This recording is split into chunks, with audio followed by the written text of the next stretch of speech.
Vamos ainda em pé ler a palavra do Senhor, continuando o nosso estudo na Epístola de Paulo aos Romanos. Romanos capítulo 1, leremos a partir do versículo 16.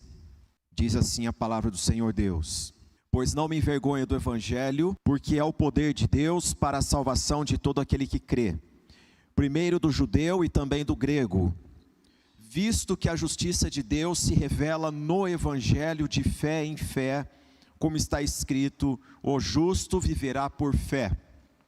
A ira de Deus se revela do céu contra toda impiedade e perversão dos homens que detêm a verdade pela injustiça. Porquanto o que de Deus se pode conhecer é manifesto entre eles, porque Deus lhes manifestou. Porque os atributos invisíveis de Deus, assim o seu eterno poder, como também a sua própria divindade, claramente se reconhecem desde o princípio do mundo, sendo percebidos por meio das coisas que foram criadas. Tais homens são, por isso, indesculpáveis, porquanto, tendo conhecimento de Deus, não o glorificaram como Deus, nem lhe deram graças, antes se tornaram nulos em seus próprios raciocínios, obscurecendo-se-lhes o coração insensato. Inculcando-se por sábios, tornaram-se loucos e mudaram a glória do Deus incorruptível em semelhança da imagem de homem corruptível, bem como de aves, quadrúpedes e répteis.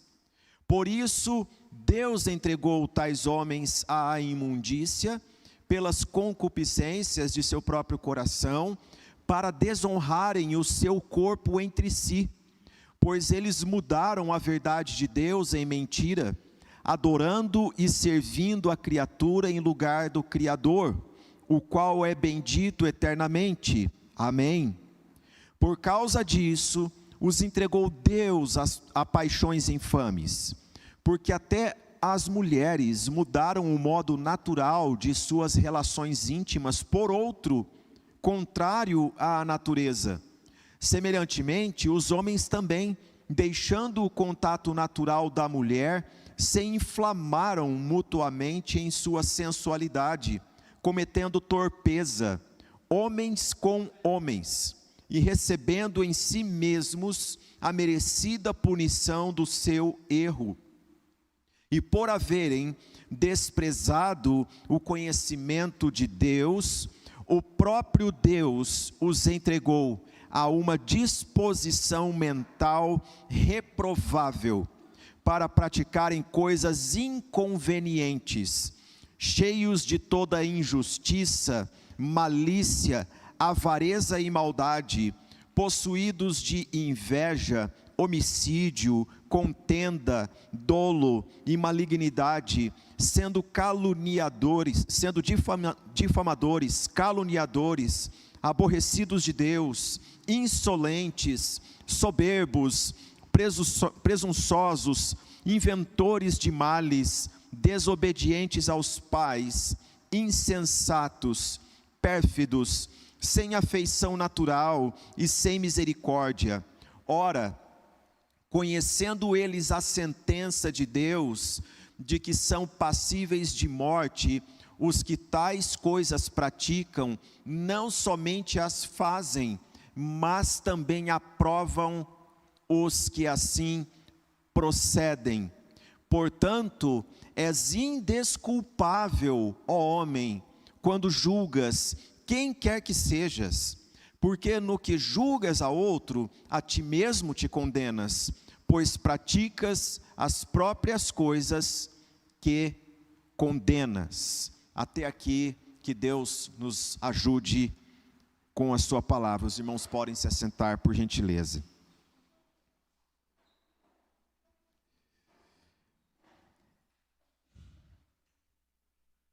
Eu creio que este texto, ele deve estar na mira daqueles que estão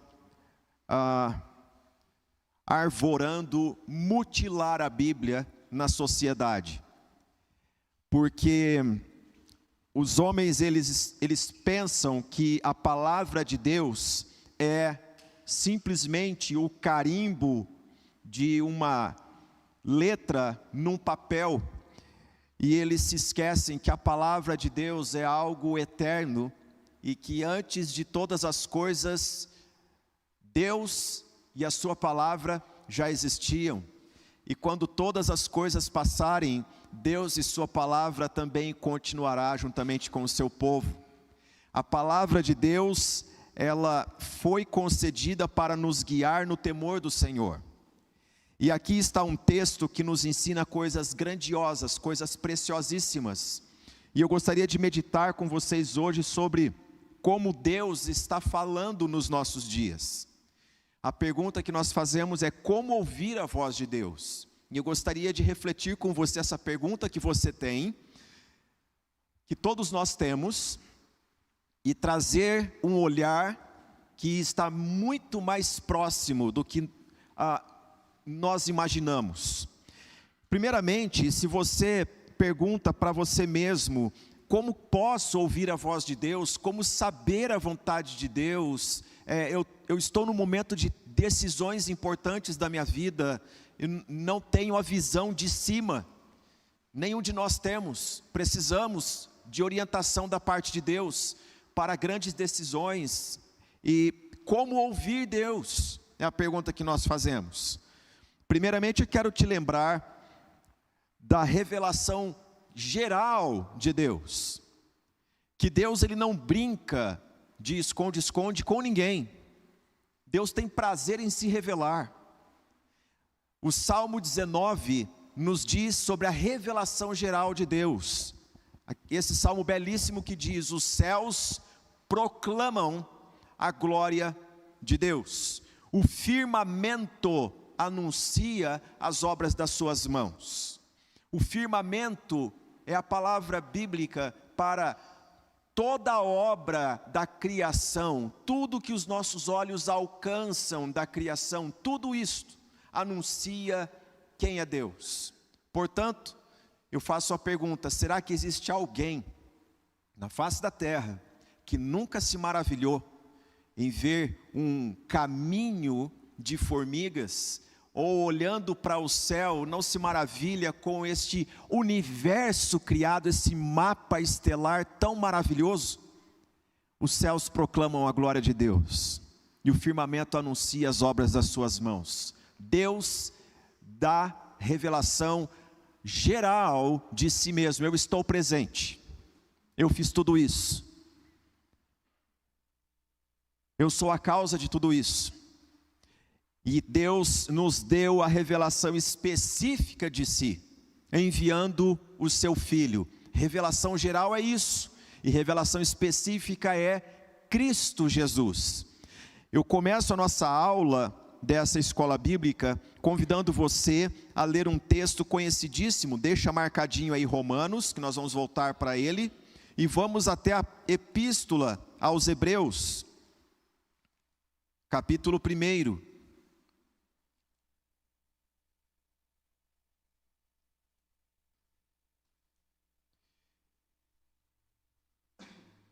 Hebreus capítulo 1, verso 1, nos diz assim: havendo Deus outrora falado muitas vezes e de muitas maneiras aos pais pelos profetas, nestes últimos dias nos falou pelo Filho, a quem constituiu o herdeiro de todas as coisas, pelo qual também fez o universo. Ele que é o resplendor da glória e a expressão exata do seu ser, sustentando todas as coisas pela palavra do seu poder, depois de ter feito a purificação dos pecados, assentou-se à direita da majestade nas alturas, tendo se tornado tão superior aos anjos, que herdou o mais excelente nome do que eles. O autor aos Hebreus está falando aqui sobre Jesus Cristo ressurreto dentre os mortos.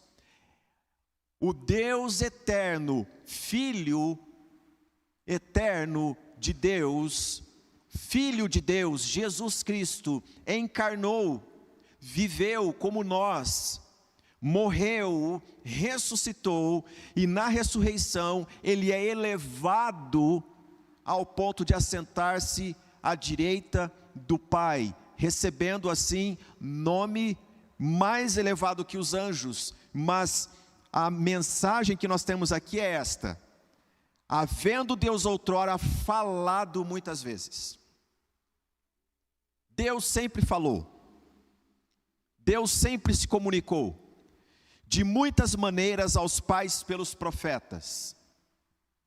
Nestes últimos dias, o autor diz, últimos dias do Novo Testamento, meus irmãos, é o tempo correspondente entre a primeira e a segunda vinda de Jesus. Tudo que diz respeito a últimos dias está acontecendo nesse intervalo. Nos últimos dias nos falou pelo Filho. Deus, Ele sempre falou pelos profetas, mas olha como Ele fala pelo Filho. Ele fala pelo Filho de modo a revelar a sua glória. Todos nós já ouvimos de que Deus, Ele é onipotente. Isso significa que Ele tem todo o poder, que Ele é onipresente, que Ele está presente em todos os lugares, que Ele é onisciente, Ele conhece todas as coisas, nossos pensamentos, nossa intenção, tudo Deus sabe.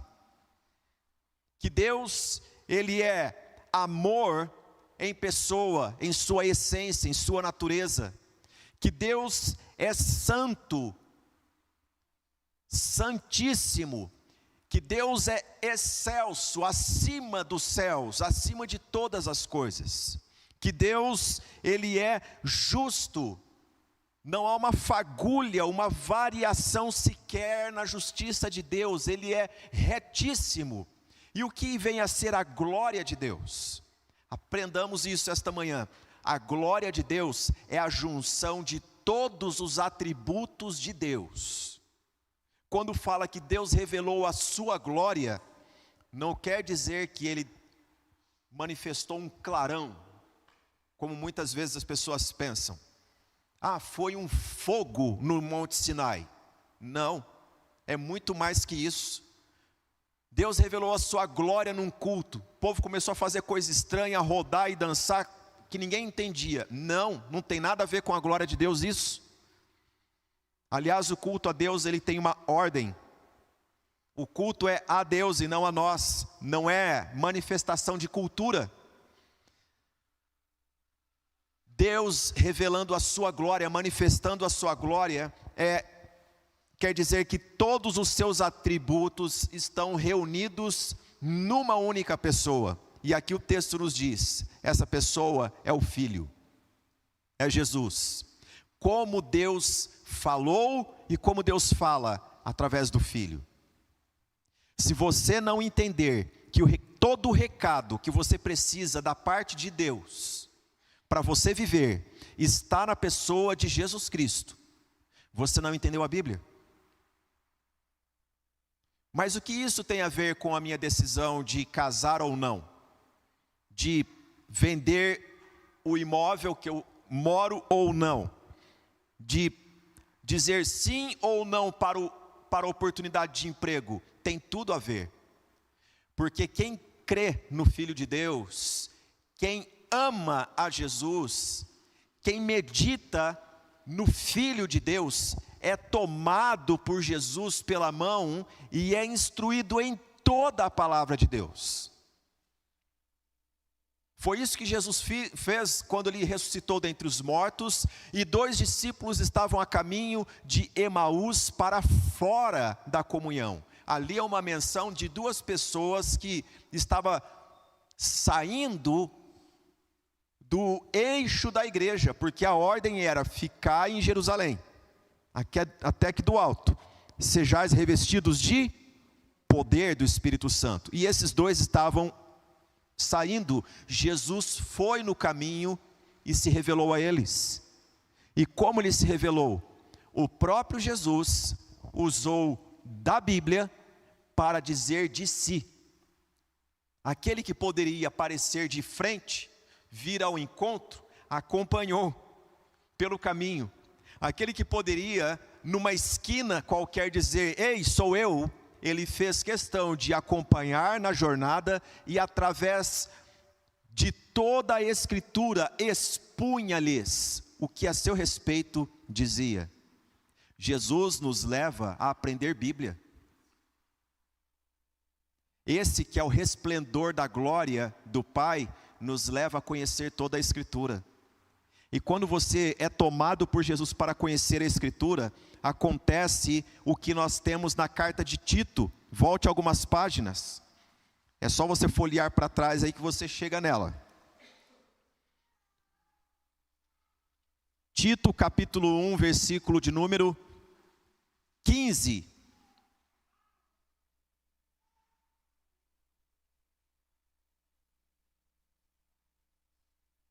Diz assim: todas as coisas são puras para os puros, todavia para os impuros e descrentes nada é puro, porque tanto a mente como a consciência deles estão, o quê? Corrompidas. Olha o que a Bíblia está nos ensinando. Quem é puro, quem tem a mente santa, tem olhos santos, tem ouvidos santos, tem boca santa.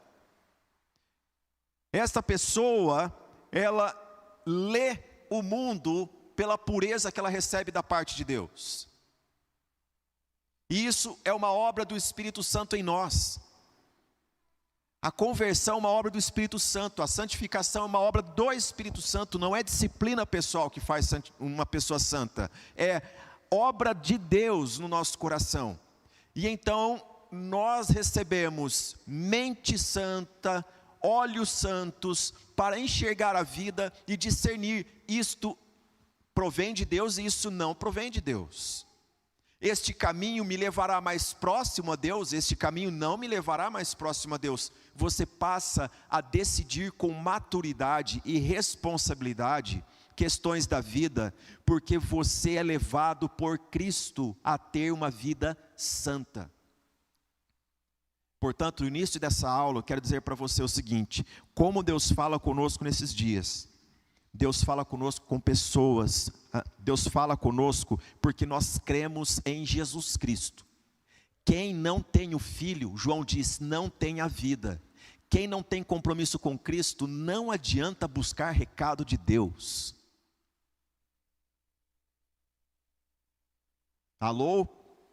Ouviram isto? Há pessoas que vivem segundo as suas paixões, segundo as suas concupiscências. O que é essa palavra estranha? Desejo exacerbado. Não tem equilíbrio. A vida cristã, uma das evidências é uma vida equilibrada. Porque viver no radicalismo é muito fácil. A pessoa pode ser radical religiosamente falando, tudo não pode, é fácil. Ou então ela vai para um outro extremo de tudo pode, também é fácil. Agora, equilíbrio no viver é a marca de alguém que realmente anda com Deus. Agora, eu quero apresentar para vocês, lembrem-se desses textos, Hebreus capítulo 1, que Deus nos fala através do Filho, e que o Filho nos leva a conhecer toda a palavra, e nos proporciona uma mente santa, como Paulo está dizendo aqui em Tito. Voltemos para Romanos capítulo 1 e vamos meditar sobre o que Paulo diz aqui a respeito de como nós devemos entender o que está acontecendo à nossa volta. Nós já estudamos exaustivamente isso, que Paulo tem orgulho de ser quem é e tem orgulho da mensagem do Evangelho. Ele diz no versículo 16, eu tenho grande prazer e orgulho do Evangelho, porque não me envergonho do Evangelho. porque é o poder de Deus para a salvação de todo aquele que crê. Lembrando vocês que o que o homem precisa para a salvação não é de informação, não é de estudo. O homem precisa de poder, e ele não tem. Somente Deus pode salvar o homem pecador. A igreja no seu início, igreja cristã no início, até o século IV, ela foi assolada por uma onda de pessoas que se infiltraram pregando uma filosofia chamada gnosticismo. O gnosticismo ensinava que a salvação ela é concedida, mas se a pessoa se esforçar cada vez mais por conhecer, por saber, buscar esmerar-se cada vez mais por conteúdo, esse negócio acontece com maior fluidez. Isso é uma grande heresia, porque não é por informação que nós somos salvos pela graça de Deus, pelo poder do Evangelho. E o Evangelho, quando salva, ele promove em nós uma noção muito clara do que é a justiça de Deus. Porque ninguém é salvo senão pela palavra de Deus. Ao ouvir a palavra do Evangelho, tomamos conhecimento que Deus age com justiça. É o que Paulo está dizendo. Eu não me envergonho do Evangelho, porque ele é o poder de Deus para a salvação. Somente pelo poder de Deus acontece a salvação. E ele diz que é no Evangelho que é revelada a justiça de Deus. E quando nós recebemos essa informação, nós ficamos às vezes chocados. Como que um homem, ele está falando sobre a melhor notícia de todos os tempos, que é Deus é amor, Deus enviou o seu Filho, Deus mandou o seu Filho para morrer pelos nossos pecados, e de repente ele salta para um tema que muitas vezes soa intragável, justiça de Deus. Olha, eu e você nascemos numa natureza pecaminosa e nós vamos ter dificuldade com esse tema. Mas é a Escritura, é a palavra de Deus, e nós precisamos colocar a nossa atenção nisso e saber que a justiça de Deus, ela foi totalmente satisfeita na cruz do Calvário. Tudo quanto iria cair na minha e na sua cabeça, no que diz respeito à nossa vida de pecado, o Filho entrou na frente no nosso lugar. E ele recebeu o castigo que nos traz a paz. Se você tem paz da parte de Deus para viver hoje, você tem motivo de grande gratidão, porque Cristo fez essa obra maravilhosa. O Evangelho, ele nos abre os olhos para ver tamanha justiça de Deus. Por isso que Paulo diz, é o poder de Deus para a salvação de todo aquele que crê. Primeiro do judeu, porque eles são produto da aliança de Deus com Abraão, Isaque e Jacó, e Deus honrou a sua palavra com os patriarcas. E ele diz, e também do grego.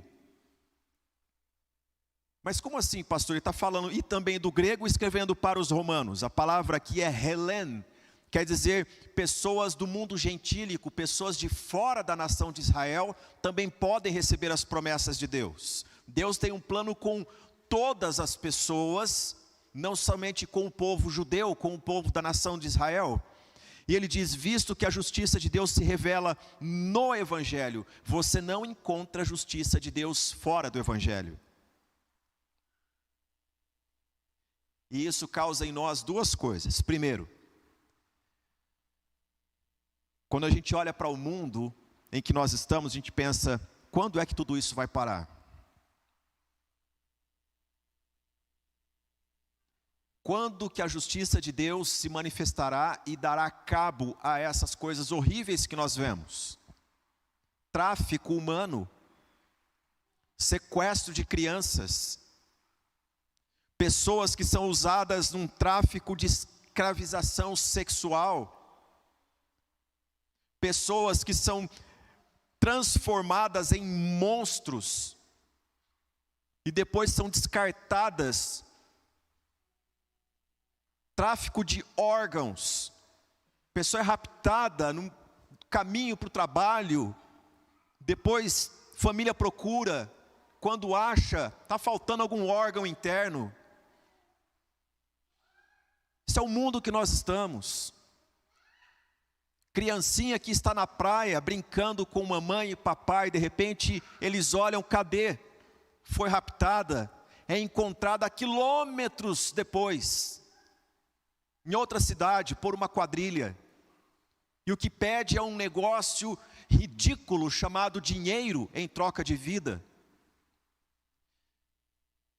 Ideologias, pessoas que fizeram uma opção de algo que é uma afronta a Deus, adentra as nossas escolas, e quando nós estamos no nosso trabalho, pensando que nosso filho está aprendendo matemática, história, língua portuguesa, geografia, tem alguém falando para ele sobre dar vazão a sentimentos que até então a criança nem imaginava que tinha, que existia.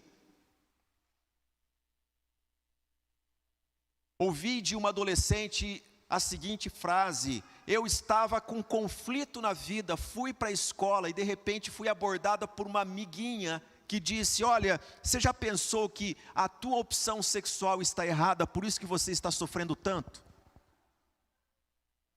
E ela voltou para casa questionando papai e mamãe disso. Será que o meu problema não é isso? Eu não sou quem vocês acham que eu seja, eu tenho que escolher o outro lado. E aí a gente pensa, meu Deus do céu, vou mudar meu filho de escola, porque isso está acontecendo lá também.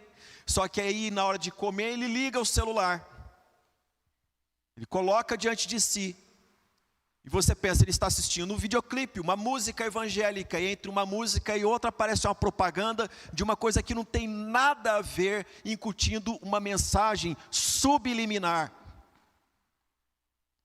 E a gente pensa, por que que investem tanto nas nossas crianças? Que exército no futuro que eles querem formar agora, marchando para eles desde já? Quando que tudo isso vai parar? Paulo nos diz, Deus já começou a manifestar a sua justiça. A justiça de Deus se revela no Evangelho. E o Evangelho, ele disse no versículo de número 3, estão com a Bíblia aberta em Romanos 1? O Evangelho é com respeito a quem? A seu Filho. Quando nós perguntamos o que é o Evangelho, uma cruz aparece para nós. E ali a mensagem é: Deus amou tanto que enviou o seu Filho unigênito, para que todo aquele que nele crê não pereça. Ele tomou sobre si toda a malignidade do pecado. E a cruz também faz com que pessoas perguntem: que tipo de pai que expõe seu filho para morrer por pessoas ignorantes, pessoas maliciosas, pessoas que lhes deu as costas? É um pai justo. É um pai extremamente justo, que não pode ir contra a sua natureza, contra a sua essência. Por ser amor, totalmente amor, e por ser justo, totalmente justo, Deus enviou o seu Filho. Há uma parábola, talvez você já tenha ouvido. Eu gosto das histórias porque nos ajudam bastante. De que certo pai era maquinista. E ele passava numa linha férrea todos os dias. E ao despedir-se para ir trabalhar, ele falava para o filho: papai vai passar tal hora. E o filho ia correndo próximo àquela linha férrea para ver o pai passando. naquela máquina que carregava dezenas de vagões, pesados com minério, com tanta coisa. E o filho sentiu orgulho do pai, dizendo: meu pai controla aquela máquina pesadíssima. E chamava os amiguinhos: venham ver. Num determinado dia, quando o pai estava passando, ele viu ao longe um movimento. E tinha alguém preso na linha.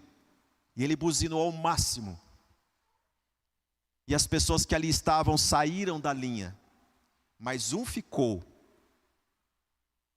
E então ele veio com toda a velocidade e não tinha como parar. E quando chegou bem perto, ele não tinha outra coisa a fazer. Se ele tivesse alguma outra atitude, ele descarrilharia todos os vagões e ia comprometer toda uma vila. Ia sobre casas e casas, ia matar pessoas e pessoas. E ele fechou os olhos e atravessou. Quando parou, ele ficou sabendo. Era seu filho.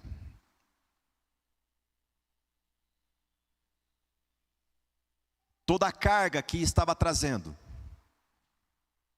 não teve como, foi seu filho. Com essa ilustração eu gostaria de forçar a sua mente. Imagine que ao invés de minérios, fossem muitas e muitas pessoas. Muitas famílias viajando naquele trem. E ele olhando e vendo o seu filho, ele pensa: meu filho versus centenas de pessoas que estão viajando atrás.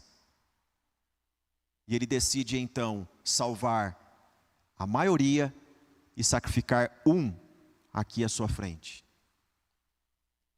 Nos comove, não é? Agora isso é o máximo que a gente consegue fazer de reflexão.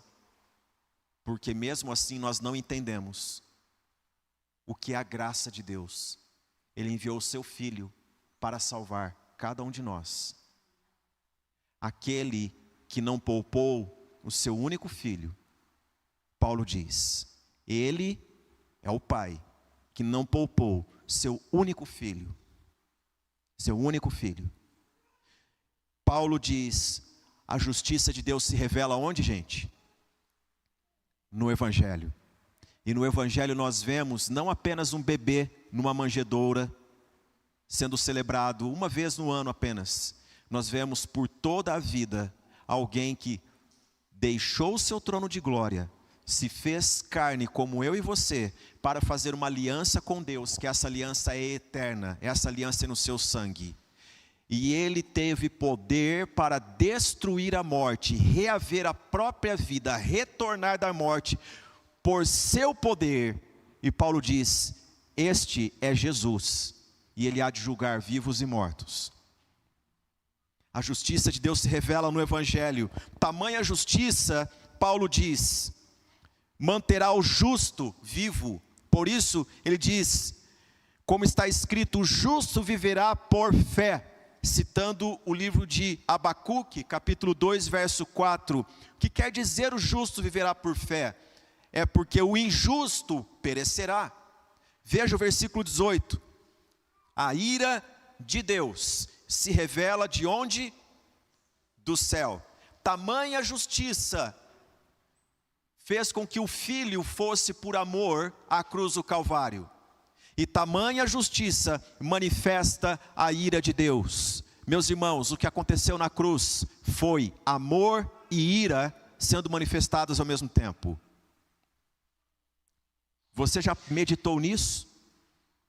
Porque Jesus clamou, Deus meu, por que me desamparaste? É que no momento em que a ira é derramada, o Pai vira a face, porque é o seu próprio Filho recebendo a ira. Por isso, a pergunta é, o que é rejeitar a Cristo?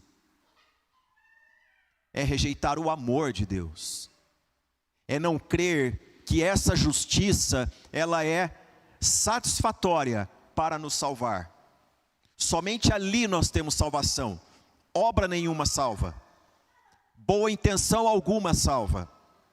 Por isso a justiça se revela no Evangelho. Tamanha justiça é o que Paulo diz: manterá o justo vivo por fé. Porque o justo, ele não é justo porque ele nasceu justo. Ele nasceu injusto, e quando ele viu a injustiça dele, o que a injustiça dele fez com o filho na cruz, ele clamou: tenha misericórdia de mim, ó Deus. E o Senhor, com o braço forte, o livra do tremedal de lama, como disse o salmista. E ele é justificado por uma obra deliberada de Deus Pai. E ele recebe essa justiça por fé. Agora, a fé, não confunda a fé com esse sentido pueril, pobre, de pensamento positivo. Não tem nada a ver. A fé é um dom, gente.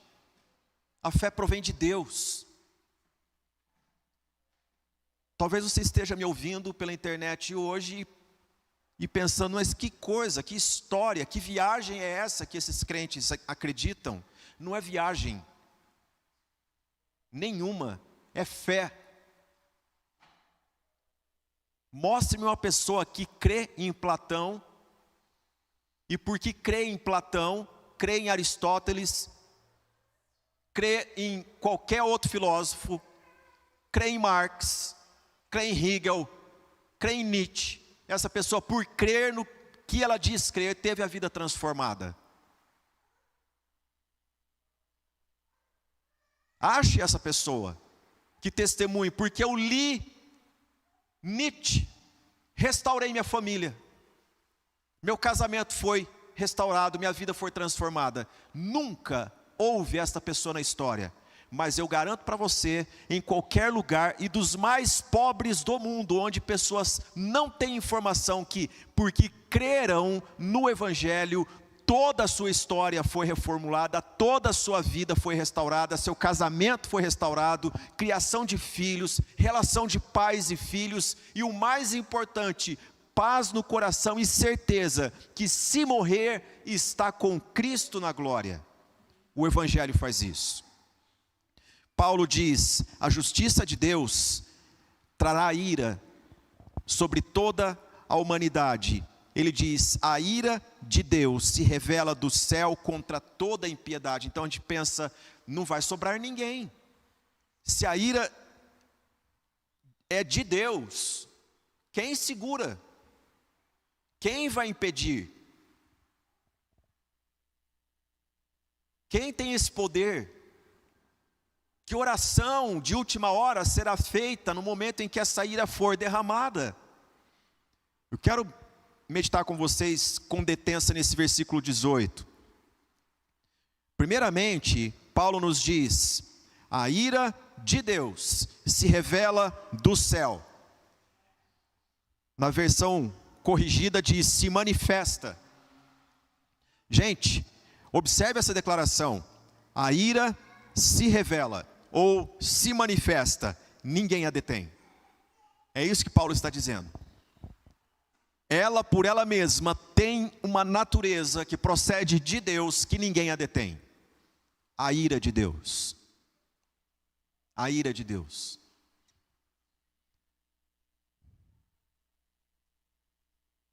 Paulo diz: se revela do céu. O que nós temos poder de controlar quando vem do céu, gente? Absolutamente nada. Nós não provocamos nada nesse céu e também não impedimos o que do céu vem. E Paulo fala: a ira, ela é de Deus, ninguém a detém, e ela vem do céu. Contra toda impiedade. Que é a impiedade? Irreverência a Deus. E perversão. Que é perversão? Injustiça, iniquidade dos homens que detêm a verdade pela injustiça. Essa declaração, ela cabe muito bem no Brasil nos dias de hoje. Porque o que Paulo está dizendo aqui é: homens que mantêm a verdade prisioneira da injustiça. Vocês ouviram isso? Homens que detêm a verdade pela injustiça, homens que aprisionam a verdade para que a injustiça seja praticada. Isso está acontecendo bem diante dos nossos olhos. E a palavra de Deus diz que a ira de Deus se revela. Ela se derrama contra toda impiedade desse tipo. Isso aqui não é coisa de 2000 anos atrás, é de sempre. É de sempre. E Paulo continua dizendo o seguinte: da manifestação de Deus. O próprio Deus deu provas de si a tais pessoas. Verso 19: porquanto que de Deus se pode conhecer, é manifesto entre eles, porque Deus lhes manifestou. Ponto final. Está assim na sua Bíblia? Então, meus irmãos, a coisa é séria. Ninguém pode dizer, eu não sabia. Diante desse Deus, ninguém vai se postar no grande juízo dizendo, mas, nossa, que sala é essa? Que ambiente é esse? Mas quem é esse aí que está no trono? Eu não sabia, estou surpreso, não haverá isso. Deus é tão justo que no dia do juízo, o pior dos ímpios dirá, eu mereço. Eu mereço o castigo, eu estou diante do justo, do santo, santo. Não tem escapatória. Ele é absolutamente justo e santo, e é absolutamente amoroso. Por isso que nós estamos aqui ouvindo sua palavra, porque ele se manifestou, ele deu provas de si. E Paulo diz que para este grupo de pessoas em especial, Deus deu provas de si a tais pessoas. Versículo 20, porque os atributos invisíveis de Deus, que atributos são esses? O seu eterno poder. Segundo, a sua própria divindade. Paulo diz, claramente se reconhecem. Está assim na sua Bíblia? Gente, claramente, Deus não tem prazer que pessoas não o conheçam, não vejam seu infinito poder. Deus revelou claramente de si a toda a humanidade, Paulo está dizendo. Claramente se reconhecem desde o princípio do mundo. Olha, se eu estiver passando na Raposo Tavares e vir uma placa, cuidado, mantenha-se à esquerda, porque à direita tem um perigo. E eu negligenciar essa placa, no período de 30 dias, sofrer um acidente e reclamar, pode vir alguém dizendo o seguinte, mas o senhor não viu a placa? Aí imagina eu perguntar o seguinte, mas desde quando essa placa está aí? Alguém pode dizer assim, essa placa está aí desde o princípio da estrada. Desde sempre. Ô gente, Paulo está dizendo o seguinte, Deus revelou, não foi perigo, Deus revelou a si mesmo. Amor, justiça, santidade, deu provas de si desde o princípio. Quanto tempo faz que esse outdoor de Deus está na história? Desde sempre. Acompanhe o raciocínio. Sendo percebidos por meio das coisas que foram criadas, sendo percebidos, Deus se comunica de forma perceptível, gente. Sendo percebidos por meio das coisas que foram criadas. Pergunto a você, é possível passar pela vida sem se maravilhar com a criação? Não é possível. Qualquer pessoa que chega nessa história, que passa por essa vida, se maravilha com a criação. E Paulo diz, claramente se reconhecem desde o princípio do mundo, sendo percebidos por meio das coisas que foram criadas. E então ele prossegue dos versículos 20 a última parte, ao 23, dizendo: tais pessoas são indesculpáveis. Por que são indesculpáveis? Ele diz: porque tendo conhecimento de Deus, primeiro, não o glorificaram como Deus.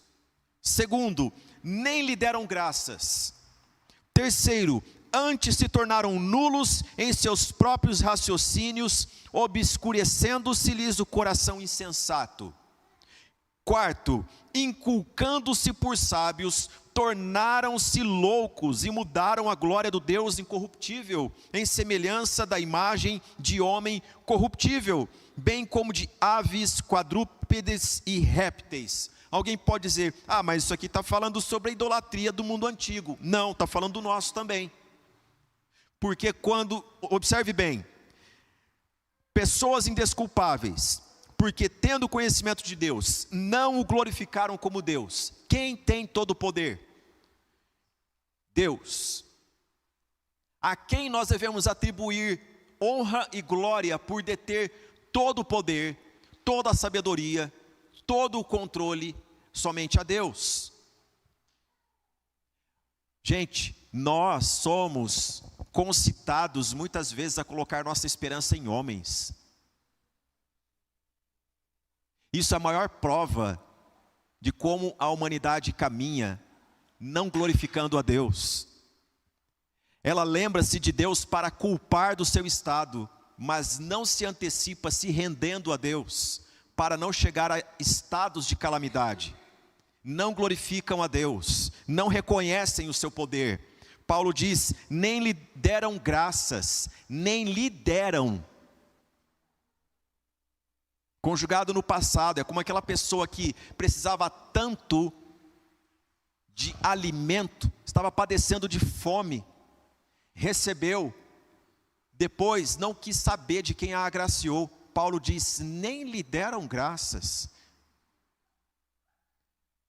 A ingratidão é uma coisa que fere profundamente a todos nós, não é?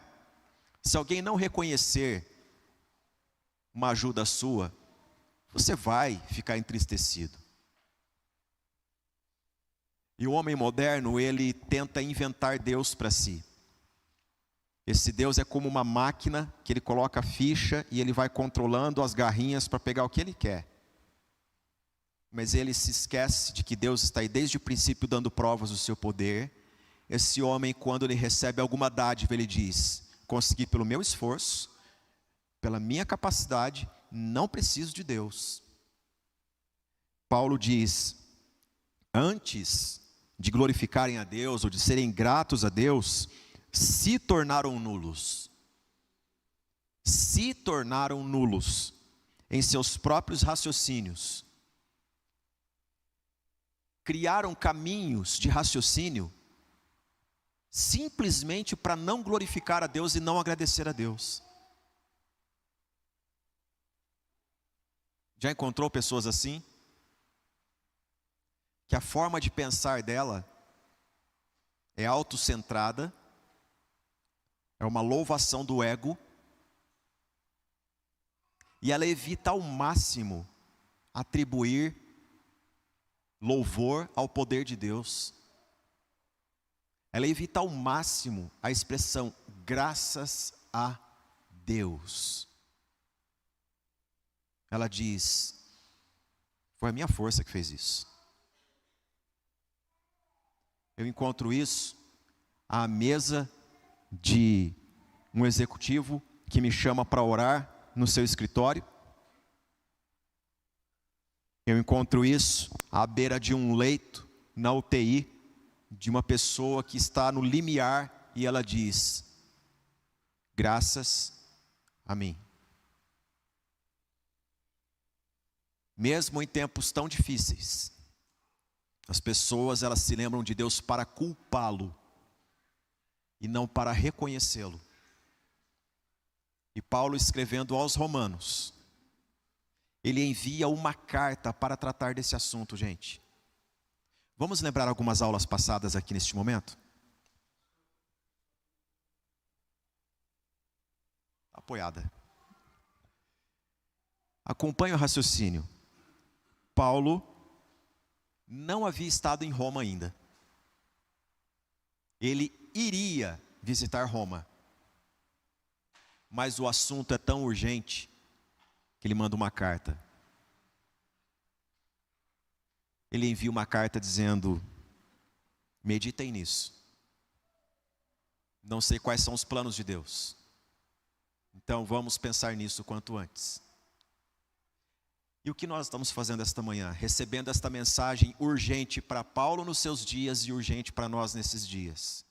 Pois nós estamos rodeados de uma sociedade que não glorifica Deus, não lhe dá graças, se torna nula em seu próprio raciocínio, obscurecendo o coração, inculcando-se por sábios, tornam-se loucos e ao invés de adorar a Deus, adoram a criatura. Olha aqui para mim todos vocês. Você tem igrejas que você não tem a imagem de um réptil em pé. E o povo não está adorando isso. Aliás, raramente você vai encontrar um templo assim. Não é? Você não tem, por exemplo, a figura de um equino, de um bovino, um bezerro de ouro. Não, você não tem. Raramente. Mas você tem mensagens dizendo: você é o máximo. Tudo que importa é você. Deus criou você para ser cabeça e não cauda. Deus criou você para ser o máximo no seu trabalho.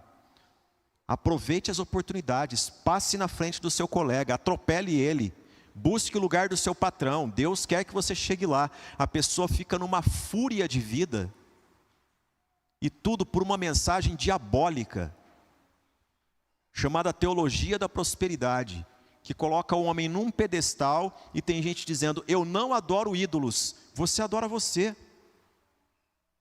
Se você for atrás dessas mensagens, cuidado com esse evangelho coach.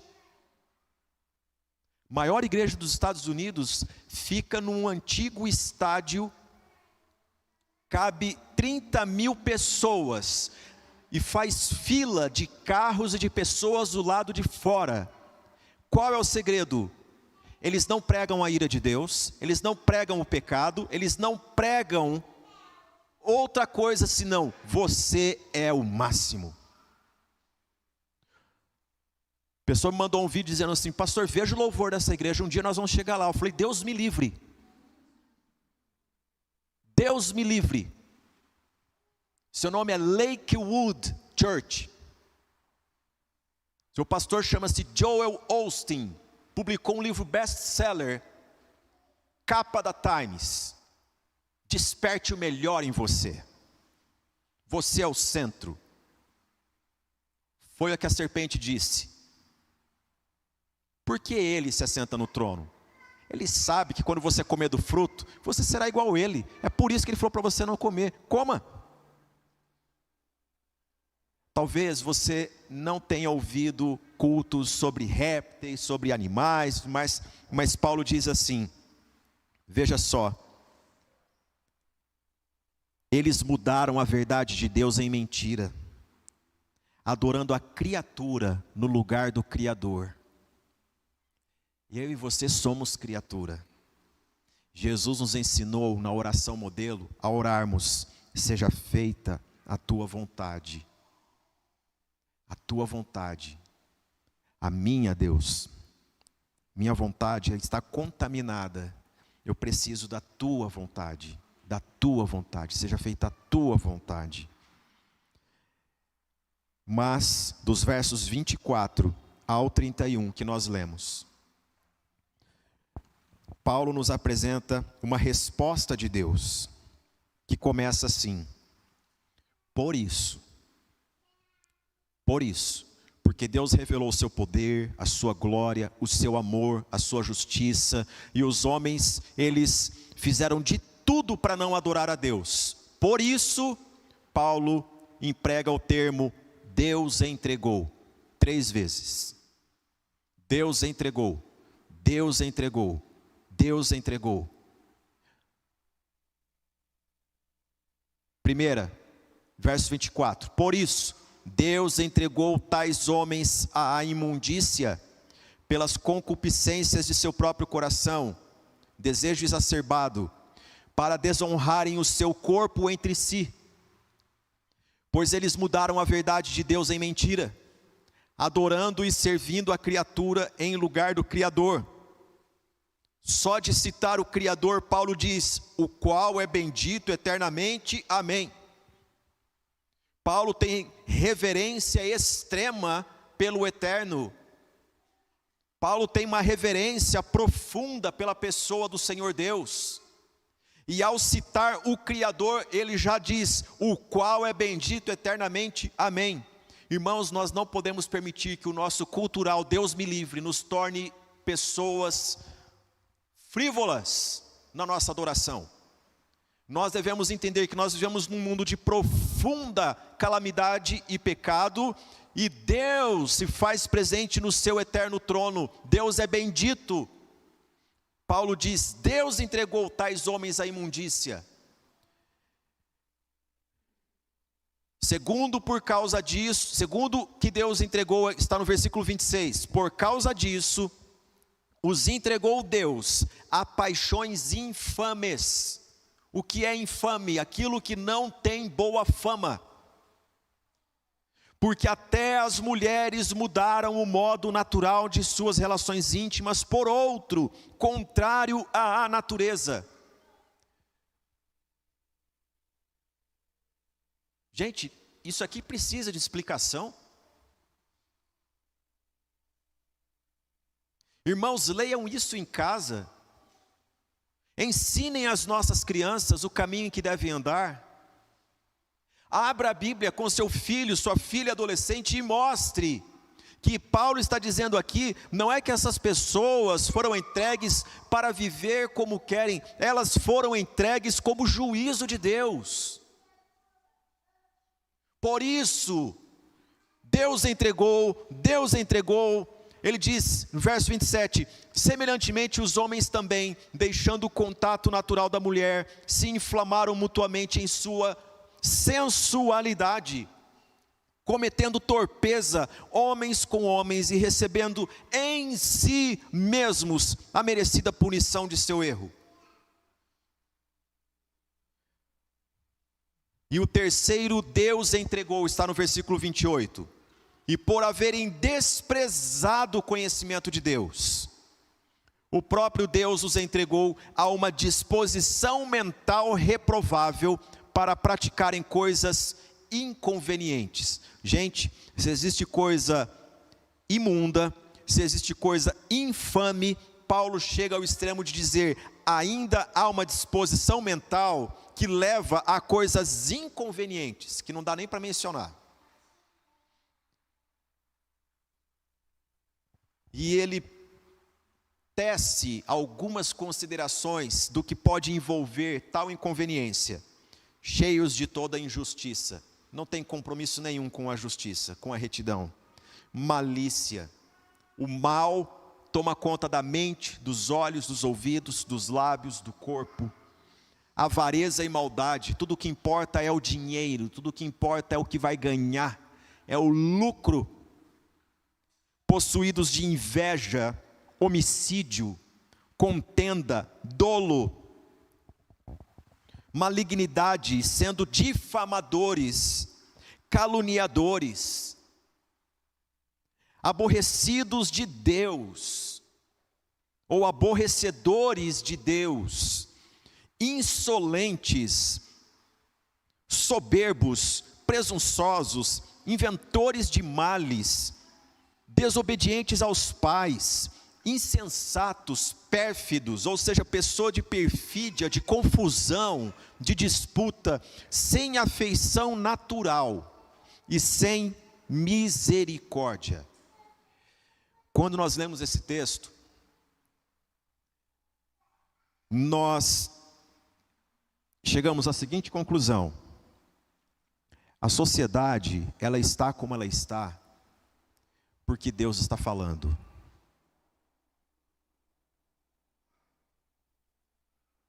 Alô? eu dizer uma coisa para vocês. Lá em casa a gente vive numa luta com plataforma de streaming. Porque nós gostamos de um bom seriado. Se ele for histórico e épico, melhor ainda. Tem muita história aí para fazer bons seriados e bons filmes. Mas é difícil você assinar uma plataforma que não tem uma ideologia por trás. Tudo tem. E não é só sobre sexualidade, não. É sobre tudo isso que Paulo está dizendo aqui.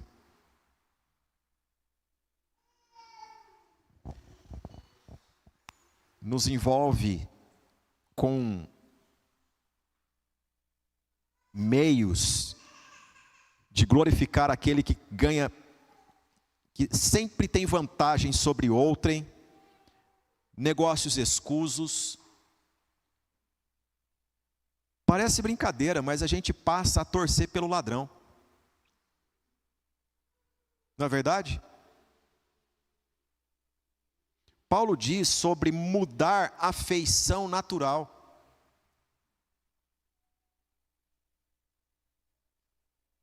Parece que Paulo está vivendo nos nossos dias, vendo o volume de pessoas que estão adentrando as clínicas para fazer cirurgias, para serem qualquer coisa menos elas. Parece que ele está vivendo hoje. Irmãos, por isso que eu leio a palavra de Deus, porque não existe livro mais atual que esse. A Bíblia é mais atual que o jornal que vai sair amanhã. E Paulo diz, tudo isso acontece porque Deus entregou. Deus entregou. Deus entregou. O recado está sendo dado, gente. O Senhor Deus, Ele está falando à nossa volta na sociedade. Vejam, abram os olhos de vocês. Está acontecendo porque eu os entreguei. A ira de Deus, ela está sendo aplicada. Ela está sendo derramada. Desculpe aqui a expressão. Está sendo, mas é necessária. Ela está sendo aplicada. É o que está acontecendo. Deus está falando. Deus está falando. E quando nós lemos a palavra e lemos a nossa sociedade, só nos resta dizer, Senhor, trata da minha vida, para que eu não seja envolvido com essa avalanche, essa cultura contrária a Ti, que desperta a Tua ira, que clama. Paulo encerra da seguinte forma: essas pessoas que afrontam a Deus, versículo 32, ora, conhecendo eles a sentença de Deus, está escrito assim na sua Bíblia, eles conhecem a sentença de Deus, eles sabem. Por que eles sabem? Porque Deus lhes manifestou desde o princípio. Esse outdoor está à beira da estrada desde o princípio. Desde o princípio. Conhecendo eles a sentença de Deus, de que são passíveis de morte os que tais coisas praticam, não somente as fazem, mas também aprovam os que assim procedem. E Paulo diz, portanto, és indesculpável, ó homem, quando julgas, quem quer que sejas. Porque no que julgas a outro, a ti mesmo te condenas, pois praticas as próprias coisas que condenas. Paulo está escrevendo aos Romanos, sendo dirigido por Deus para olhar para aquela pessoa e dizer primeiramente para ela, eu não preciso do Evangelho. Eu tenho uma forma de retidão pessoal. Eu posso julgar o erro dos outros. Paulo diz, isso que você tem na sua natureza de olhar e condenar no outro, também é um anúncio para você, de que você também precisa do justo juiz. porque você julga o outro com base em si. E isso também é um anúncio. Isso aqui, gente, deve ser lido com reverência para nós não nos tornarmos moralizantes, apenas pautando nossa espiritualidade no condenar o outro e se esquecer que o Evangelho trata primeiramente nós. Para encerrar, eu gostaria de ler um texto, no livro do Gênesis. Vamos até lá. Primeiro livro da Bíblia.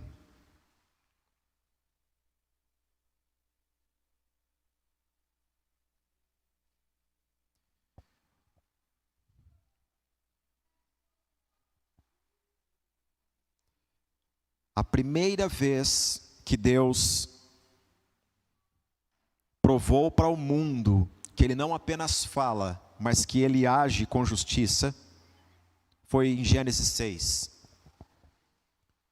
Versículo 7 diz assim: disse o Senhor, farei desaparecer da face da terra o homem que criei, o homem e o animal, os répteis e as aves dos céus, porque me arrependo de os haver feito. Porém, Noé achou o quê? Graça diante do Senhor. Eis a história de Noé. Noé era homem justo e íntegro. Entre os seus contemporâneos, Noé andava com Deus. Essa aula eu termino despertando sua mente esclarecida para isto. Deus deseja que a sua história seja contada assim. Eis a história dele. Eis a história dela. Em volta, corrupção. Mas ele e ela andaram com Deus. E a sua família foi salva. A família de Noé foi salva. Sua esposa entrou na arca. Seus 3 filhos entraram na arca. E as esposas dos seus 3 filhos entraram na arca. Porque Noé andava com Deus. Convido você a se colocar de pé nessa manhã.